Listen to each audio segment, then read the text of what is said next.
I think it's important to point out that some of these laws, their sponsors, are specifically saying we, the state of California, or we, the state of Colorado, have to intervene on behalf of the nation because Congress isn't doing it. That's not the way federalism works, right? Congressional inaction, whether that's good or bad, I would love Congress to act on AI, but congressional inaction isn't an invitation for one state to say, oh, don't worry, you other 49, I got it. We'll take the lead from here. That's just not how it works.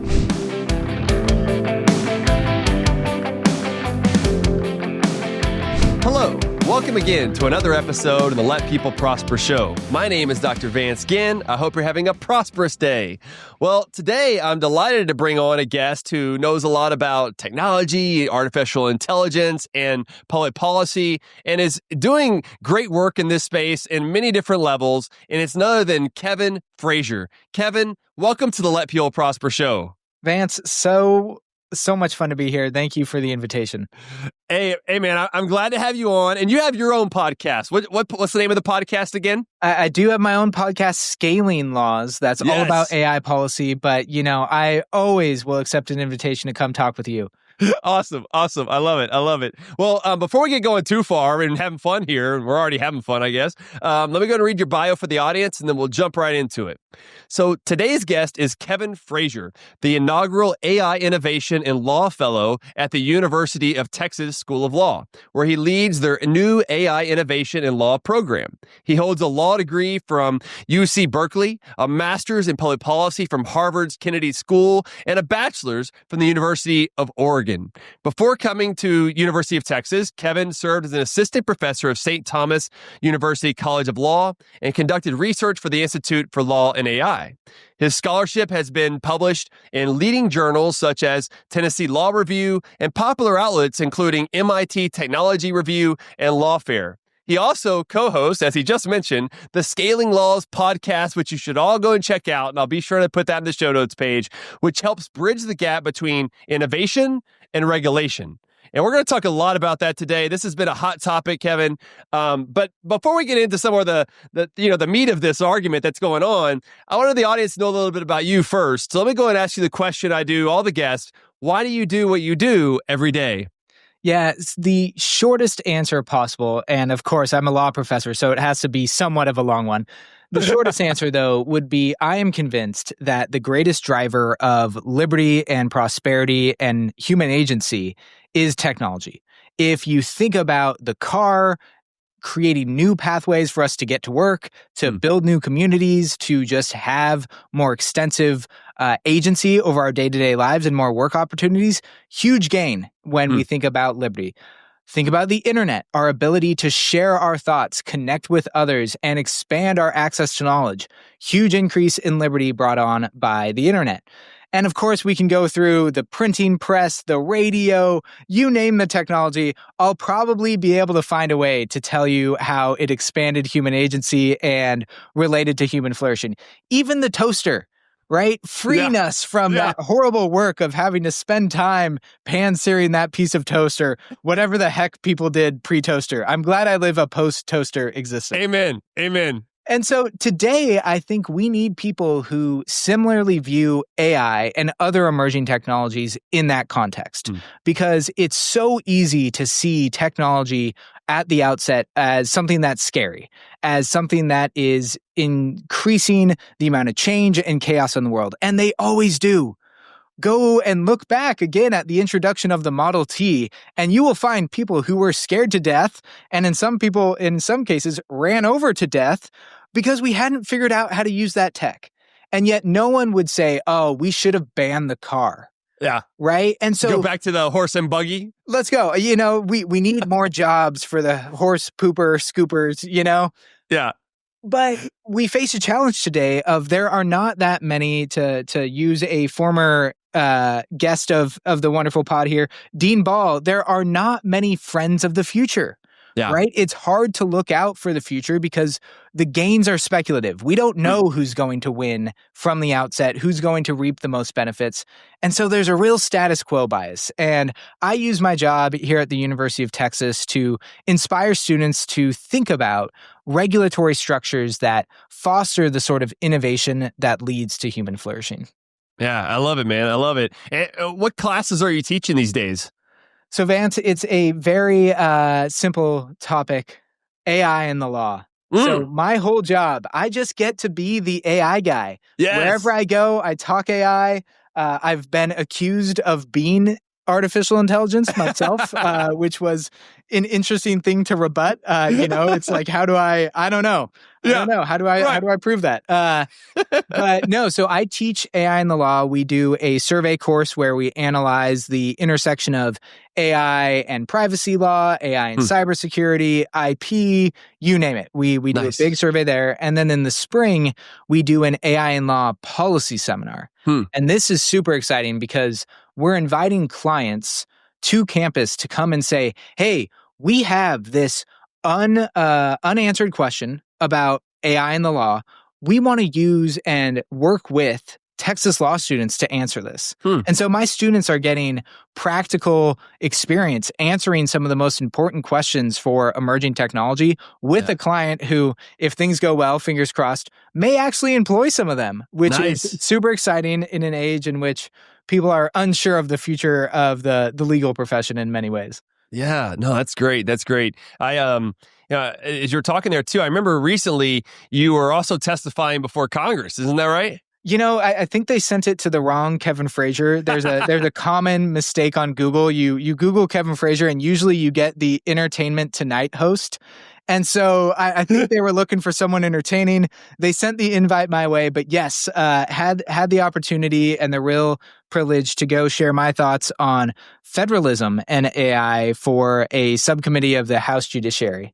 Yeah, that's great. I mean, you're doing great work and getting the message out there and helping hopefully give the tools for these kids, these adults, young adults in law school and everything else. Because, I think to your point, Kevin, which is a great one, is that there is a lot of fear, right? And what's going to happen with AI and what are the risks that are associated with that? And where do you kind of like to start with some of the risks that are associated with AI? Because I think it is important for us to at least acknowledge them. We may not always agree, but where do you find that maybe some of the risks are for the future?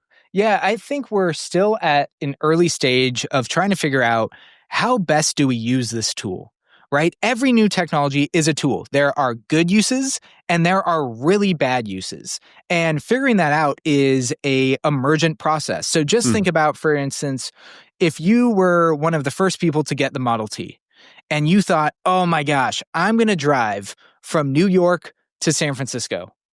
You would have gotten stuck like 5 miles outside of New York, right? You're not going anywhere close to San Francisco. Or if you said, I'm going to floor this and I'm going to try to go, a whopping like 55 miles an hour, presumably the car would have just fallen apart, right? Yeah.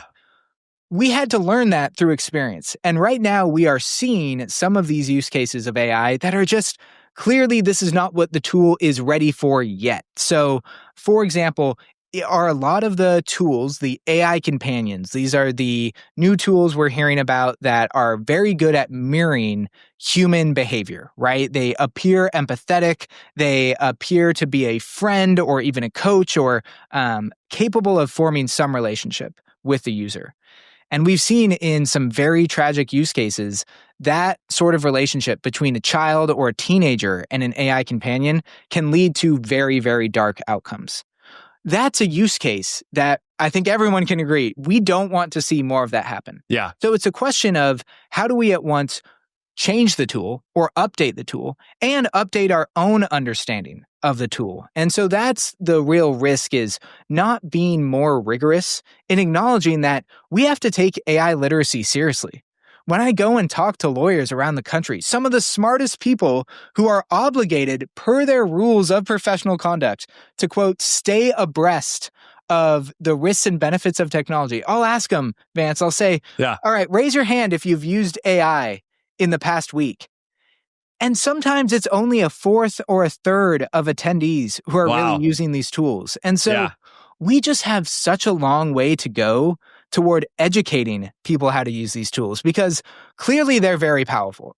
If you get AI right, it's incredible what it can unlock. But as we've noted, if you get it wrong, it can lead you down some very dark roads. And so there's that twofold process of letting the markets do its work, as we've seen from a lot of these early reports of tools gone wrong. OpenAI, in response to some of these lawsuits, has already drastically changed its own way of introducing tools to minors, as well as giving parents more authority over the use of those tools. And we've also seen that people are becoming more savvy themselves, saying, whoa, this AI is going to be here. I need to actually start training, right? It's not like riding a bike.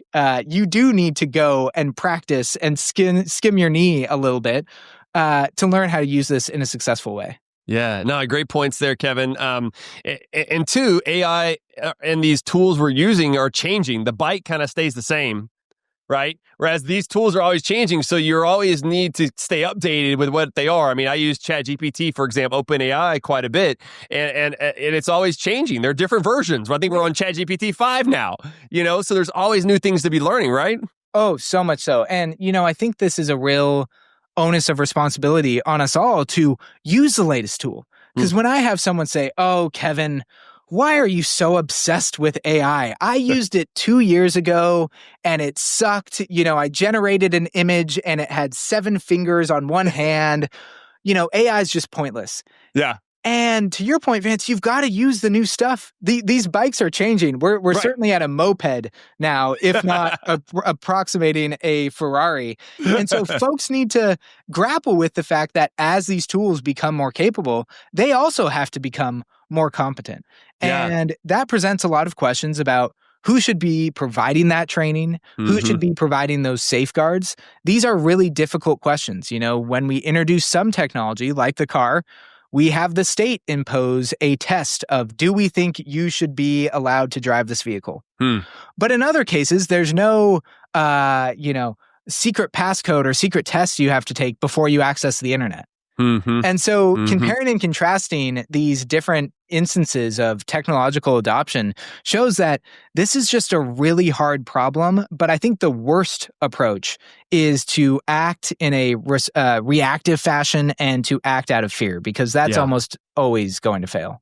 Yeah, definitely. It seems like another risk that's out there you hear a lot about is, China is going to overtake us and they're going to do more in AI and everything else. And I don't always agree with Vice President J.D. Vance. A lot of things I do, but there's some stuff I don't. But he had this really great speech. I think it was in Paris, right? Where he talked about how if we don't stay up with what China's doing, and in particular with AI, and continue to advance. And I love what Neil Chilson says about AI is really just advanced computing, right? Is a way for people to understand it. But going back to that J.D. Vance's point of we've got to continue to advance, because then our competitors are going to advance faster than us, then we certainly can't catch up.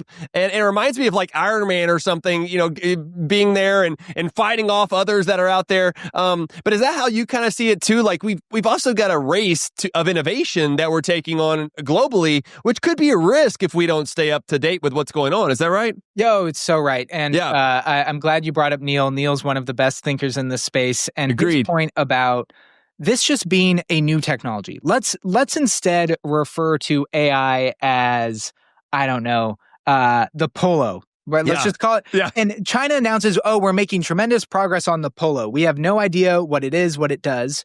Would we just sit on our hands and say, the Polo sounds scary and I don't know how it works, and let's just let China continue to report out increases in productivity, increases in innovation, increases in defense capabilities, but we're not sure how it works and it sounds scary, so we're not going to do anything.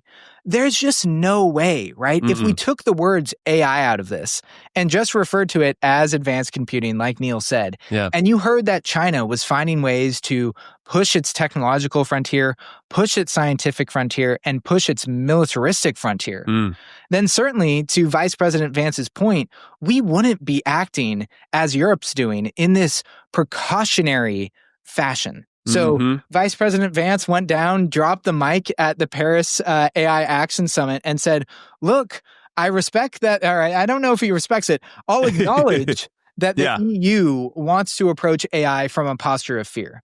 But as we saw in the AI action plan, President Trump has made clear that, hey, we are a quote unquote try first nation. We lean into technology. We welcome the future. And I think some of the best areas of the US leading, both domestically in terms of prosperity and internationally in terms of spreading that, has been when we celebrate the fact that we are an engine of innovation and by extension, an engine of opportunity. Yeah. Well put. I wonder too, thinking a little bit more about your past and everything, like when you were a kid, were you really into different new technologies? And like, I remember growing up, like I used to take apart our computer and put it back in or put it back together and different things like that. But for you, Kevin, like where'd you grow up and did you have some of that interest way back then as well? Yeah, so I grew up just outside of Portland, Oregon, in Beaverton, Oregon, which is home to Nike and Intel. And so I grew up around two corporations that are very much always on the frontier of whatever they're doing, right? Nike, just do it, building the coolest shoes, equipping my Oregon Ducks with the best uniforms known to man. Intel, of course, literally building the technology that we've relied on for so long. Right. And so growing up in that environment where we had great guest speakers coming to my high school, we had opportunities to go visit the Nike campus and to meet people who are literally building the future. And when you're around people who are doing that sort of work, who are future oriented and want to experiment and try things and move fast, I guess when it comes to Nike in a very literal sense, right? Move as quickly as possible. That's intoxicating. I mean, it is just really powerful when you are around other people and in a culture in which risk-taking is celebrated and encouraged. And so, Vance, then after undergrad, I went and worked for the state of Oregon. And that was the opposite of innovative. I mean, it took 6 months to update a website. And you're just thinking, this can't be the way we do things, right? We have to do this better. So I went and switched to the exact opposite job I could find, which was at Google. And so I went from working for this sclerotic government, which was very well-intentioned and had great people who loved the mission, to working at a place where at the click of a button, billions of lives change. And so it's become sort of my mission to try to translate what are the great things we're seeing on the technological frontier, and how can we make sure they align with the general welfare and the idea of human flourishing, and make sure that governments have the capacity to do that in a way that doesn't quash innovation, right? Because the nature of technology itself is if you make a mistake early on in regulating technology, you don't get it back. Right? Those are lives lost. Those are new technologies foregone. And I think we owe it to the future to give them the best shot of having access to the best technology as soon as possible. Yeah, amen. I agree. I wonder, kind of given your background with being at Oregon and Harvard, how did you also get this kind of free market mindset of AI and everything else? How did that come to fruition? I will tell you the best way to learn that perhaps you need to have some scales removed from your eyes is to just find yourself completely enmeshed. And then the second you get to test a new horizon, suddenly you see a new picture. So for me, it was really going to some of my law school classes, some of my public policy classes, where I realized some of my colleagues lacked curiosity and just accepted whatever the professor was saying or whatever the casebook was saying. And some of them were even uncomfortable exploring a different perspective that was contrary to their views. And Vance, I'll tell you, when you're going to, schools that are in the top whatever, and you're told that they are going to instill this incredible intellectual fortitude within you, and all of a sudden you're noticing that there are arguments left on the table, that there are perspectives going unexplored, that is the surest way to find yourself questioning some of the views and beliefs you had held earlier on. So I'm a person who I really celebrate anyone who wants to learn. And if you're someone who is willing to challenge your views, who wants to see the evidence, right? Who wants to go and get to first principles, I will welcome any intellectual conversation with you. Yeah. But I am done, or I don't necessarily enjoy a conversation with someone who thinks they have all the answers. And too frequently, looking back on my past, I met a lot of people who had all the answers in the world, and I grew tired of that pretty quickly. Yeah, no, that makes a lot of sense. And I think I share that too, that this idea of continuing to learn, debating ideas, having good conversations. In economics, you oftentimes find that people think they know everything, that Keynesian economics is it. And you have more government spending is what we need and all these things. And it's like, well, let's take a step back and rethink about these things. So I'm right there with you on that we really need more of curiosity about the world in which we live. I've got 3 kids. We were talking about this before the show. I got 3 kids, young kids. Something else that I also try to pick up on off of them is their level of curiosity. I mean, they're still learning the world just like we are, but yet we as getting adults and we have these initials, abbreviations behind our name and stuff like that, and we kind of stop forgetting about the world and how much there is to learn and everything else. And I think we need to get back to the basics. I've been working on this some with like Econ 101, getting back to the basics. But I think even with AI and innovation, we really need to get back to that as well. One of the areas that I did want to talk to you about on this is kind of like the system of federalism with the federal government and the states, kind of the fragmentation that's going on. We both live in Texas, near Austin, Texas, and we've had some bills passed in Texas over the last couple of years, good, bad, and different. But California is going to have their own types. Colorado has an AI regulation. There are different ones going across the country. There was a discussion among the one big beautiful bill is what it's called, right? Of having a moratorium on state AI policies. It didn't end up going in there in the last version of it. But there has been discussion of that. And I kind of wonder what your thoughts are on the fragmentation, but also allowing for federalism, for this competition to happen among states. Yeah, it is such a loaded question. Yeah. I'll only spend the next 3 hours. Okay. We got plenty of time. Yeah, plenty of time. So, you really do need to go back to the founding, in my opinion, to get a sense of what was the intended role and responsibility of the states and the federal government. And the surest way, in my opinion, to get a read of that is to look at the events preceding the Constitutional Convention in 1787 and go and study the Articles of Confederation. And you will find some crazy stories. I was just nerding out about this recently. Okay. There was a period for the entirety of a year where Connecticut basically said they were not going to allow any ships from New York into its ports. Wow. Because a whole year? A whole year. They just said, hey, we're done. We don't like you. We're tired of your imports, your taxes on us. You are fragmenting our national economy. And you can find stories like this, perhaps not to that extent, throughout the Articles of Confederation, where each state, to quote, I believe, Hamilton, was passing unneighborly laws. Each state was looking out for itself, looking out for its own economic interests. And as a result, we had this incredibly fractured posture when it came to trading with Britain, for example. And so suddenly, Washington, Madison, the founders, they were really scared about the future of the Union. And so what they wanted to make sure, perhaps one of the most absolute powers they wanted to guarantee to the federal government, was harmony with respect to commerce. They really wanted to make sure that when it came to the national economy, something so consequential to the fate of the entire Union, we could have a harmonized, uniform approach.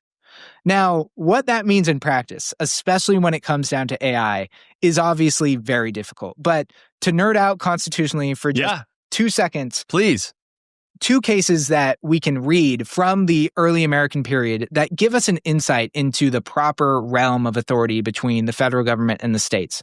Number 1, Gibbons versus Ogden. Perhaps everyone's familiar with this. For those who haven't been stuck in a con law class in a second, this really dealt with the idea of New York being able to monopolize what was a interstate ferry, saying we are only going to allow our New York resident to ferry people between New York and New Jersey. This was pretty easy for the Supreme Court to say, whoa, interstate commerce, Clearly, New York is invading and disrupting what needs to be a uniform posture to allowing goods and people to flow across borders. Now, in stark contrast, a few years later in a less covered case, Wilson versus Blackbird Creek, you had the state of Delaware dam a creek, right? And now prevent perhaps commerce from going through the state. Well, the Supreme Court said, hey, we've studied the context. We've gone into the weeds of, do we think that this dam is actually going to be disruptive to interstate commerce? And their answer was no. But they reached that conclusion based on a ton of contextual analysis. And that's what we're lacking in a lot of the conversation today, is diving into the weeds of how these proposed state bills may actually ripple through the national economy. Because like you, Vance, I totally agree. When it comes to some of these foundational questions about how AI should be used, for example, when do we want AI used in our classroom? Very much a state issue, right? I think the state political community needs to decide on that.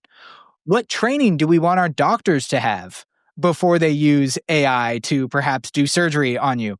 Different states may have different views. Again, you do you. I think that's beautiful. I think that's brilliant. We can list off all of these things in which a state regulating the use of AI will not have any impact on the national economy. The fear is when you get bills that allow states to project their legislation into another state or otherwise cause disruptions to what we were talking about earlier, is a technology of national security significance and national economic significance. And so these are bills that really target the development of AI. So one way to think about it is akin to, and I'm going to borrow from Neil here because you got to quote the people who are smarter from you. Yeah. You know, there are regulations, for example, that are targeting the engine of AI development. And if you mess with the engine, that's really hard to fix. And if 50 different states say you need to have 50 different engines before you sell a car, who's going to get a car in the first place, all right? Yeah. Or we're going to get some real clunkers. Now, if 50 states want to instead have 50 different speed limits, well, now you're not doing anything to the engine. You're not messing with the underlying technology. Yeah. You're just dictating how it's going to be used. And so that's the sort of analysis I think we need to keep in mind is, again, grounding ourselves in first principles, recognizing that when we have matters of national consequence, we have to make sure that we're all rowing in the same direction, while also affording space for states with their police powers to narrowly and appropriately govern AI. And so, unfortunately, a lot of legislators in California aren't necessarily thinking that way, and same goes for some in Colorado and New York. Yeah. In fact, Vance, I think it's important to point out that some of these laws, their sponsors, are specifically saying, we, the state of California, or we, the state of Colorado, have to intervene on behalf of the nation because Congress isn't doing it. Yeah. That's not the way federalism works, right? Yeah. Congressional inaction, whether that's good or bad, I would love Congress to act on AI, but congressional inaction isn't an invitation for one state to say, oh, don't worry, you other 49, I got it. We'll take the lead from here. That's just not how it works. No, you're right. You're right. And it's interesting, too, because some of those, like Colorado, for example, with their bill, I think they wanted to use that as the template for other states to use. And even Governor Polis, to his credit, was like, you know what? I don't necessarily think this is the great thing. I'm going to pass it, and then we'll come back and fix it later. They're still working on some of that now, I believe. But then you have, like in Texas, we had this AI bill, the Trega bill that was going on. And you know, I think it started off pretty poorly. I think it improved throughout the process, and it did end up passing. There's still some things I don't necessarily like about it, but I know that some are wanting to make that now the template for conservative states out there. And so to your point,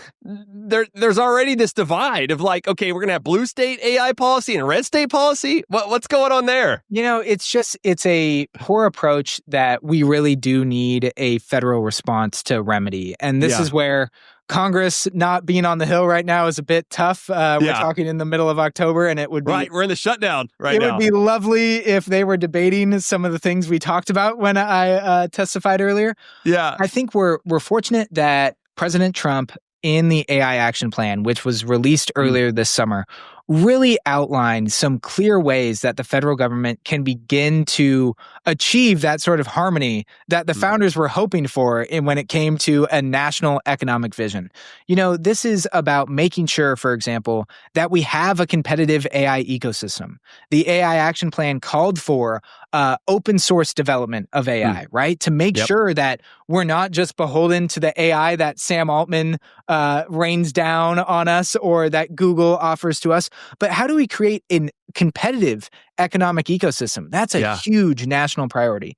How do we also make sure that those startups and those innovators have access to the core components of developing AI, like data, like compute, like great talent, like abundant energy? All of these are fundamentally federal questions that we need Congress to act on. And so what I'm hoping is, and Vance, I'll tell you, I'm a pretty quick yes to anyone who invites me to speak because we just need more people talking about this. I get that there are so many different issues going on right now, and many of them warrant incredible attention and incredible focus. But again, if you mess up at the early stages of technological innovation, you don't get that time back. Right. If California sets us off on a specific direction about how AI should look, it's going to be really hard to claw that back because these companies are making billions, if not trillion-dollar investments in technology. And if they direct it toward whatever California says is best, it's like steering an aircraft carrier with a 10-pound or 10-ton anchor. You're not going to move that thing, right? I mean, that's $1 trillion going in a certain direction. That's a lot of momentum to then try to pivot. Yeah, it really is. And it reminds me of like the CAFE standards, right? For the emissions and everything that's going on. California has its own, which means the rest of the cars basically the manufacturers have to follow what they're doing because, they have what is it, 30 something million people or whatever it is now. And so they really can drive the future of the country in a bad way. And we see people fleeing California, coming to places like Texas, so I think you're exactly right on that. Well, I'm glad we're aligned because I do think that the other principle here that we don't talk enough about is, and I'm gonna bring it up for all those nerds out there, the guarantee clause. Yeah. We are guaranteed a Republican form of government in all the states. And if one state like California, we kind of talk about the joke of the so-called Sacramento effect of California passing a law that then, as you pointed out, becomes the de facto national legislation. Well, Vance, you and I can't kick Newsom out of office. Right? You and I don't get to vote or have any say over what California passes. And so that is completely antithetical to a Republican form of government. And I think we need to talk more about rowing in the same direction and saying we are a union for a reason. And we need to be aligned on these national matters. Yeah, it's a great point. Great points there. As usual, Kevin, as usual. I wonder, kind of the last 10 minutes that we have together, I wanted to go into maybe some of the economics and the overlap between the two, because I thought you've done a great job already of providing some of the history of innovation.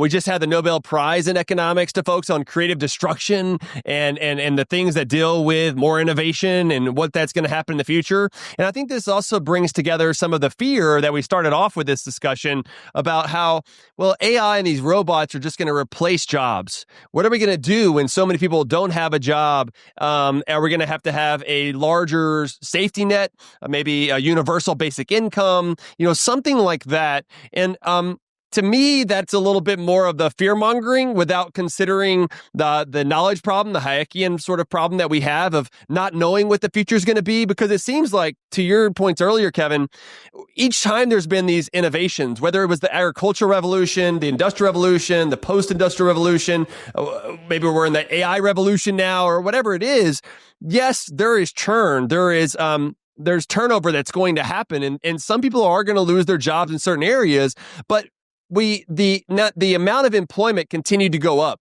Now, because people found jobs in other areas that would help support that revolution, even if their particular job was replaced. I think the fear is that, well, yeah, but they're going to replace them, and then there's not going to be anything else for them to do. But I wonder, with someone with your background and looking into this more, do you also have that concern, or are you a little bit more optimistic? I got to say I'm more optimistic, Okay. right? I'm going to bet on humanity rather than bet on the folks espousing these speculative end-of-the-world concerns. Time and time again, we've introduced new technology, and time again, we've figured it out. Now, I'm not going to say that hasn't been without consequence. Change always creates loss and gain. And I'm not going to say that we've always handled that well. I think a lot of people would rightfully acknowledge that, for example, globalization did not go as well for some regions as others. And that was something politically, perhaps we didn't get those policy choices right. I think in hindsight, we would have changed some of our responses. Yeah. So how do we improve a little bit here? I think we still have to exercise, to your point, that same regulatory humility of not trying to come in and dictate the direction of innovation or stave off innovation from certain professions, but instead embrace the fact that we are really, really creative and we will find new ways to be productive. And again, that may not make people go to sleep easier at night, wondering if, for example, like my brother-in-law, they're still going to get to be a software engineer in 3 months or 3 years.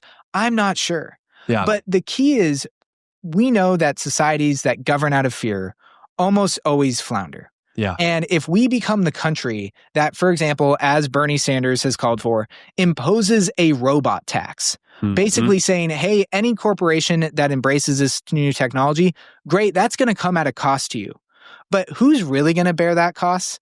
You, me, and future Americans. Because as we noted earlier, we live in a global society and other countries are going to be pushing that technological frontier and helping their workforce learn the skills of the future. Something like a robot tax, all that does is entrench the status quo and increase the odds that actually your human capital is going to be less and less relevant when those jobs of the future come up. And so I think we need to be more rigorous about how we're approaching K through 12 education, for example. How are we making sure that we're learning the latest technology in a rigorous and robust fashion? We need to carry that on into the professional setting. Far too many law schools have their head in the sand with respect to AI, for example. Not here at UT, of course. Right. And then I think we also do need to explore what is a different form of social safety net. And I'm not going to say a more expanded one. Sure. But one that's more attuned to what the future may look like. I think a lot of folks looking at how AI is going to be adopted by firms have this idea that we're all going to become sort of generalists. And a lot of our work is going to be done on a project-to-project basis, right? Some new opportunity comes up, some new job function comes up. But because we're all generalists, you just go where the work is. You go where the action is.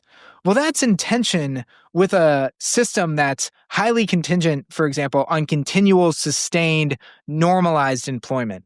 Yeah. And so these are some of the really weighty, nitty-gritty questions that we should be spending our time talking about rather than, hey, what's your estimate of how likely it is that AI ends the world? Right. That's not the conversation that the American people need to be having right now. Yeah. No, yeah.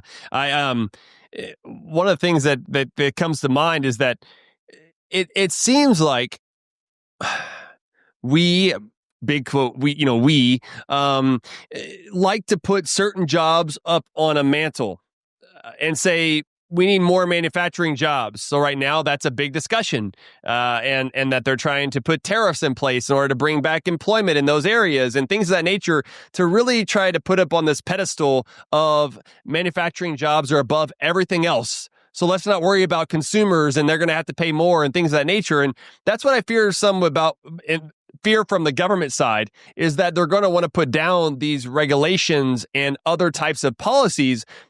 And as Thomas Sowell said, there are no solutions, only trade-offs.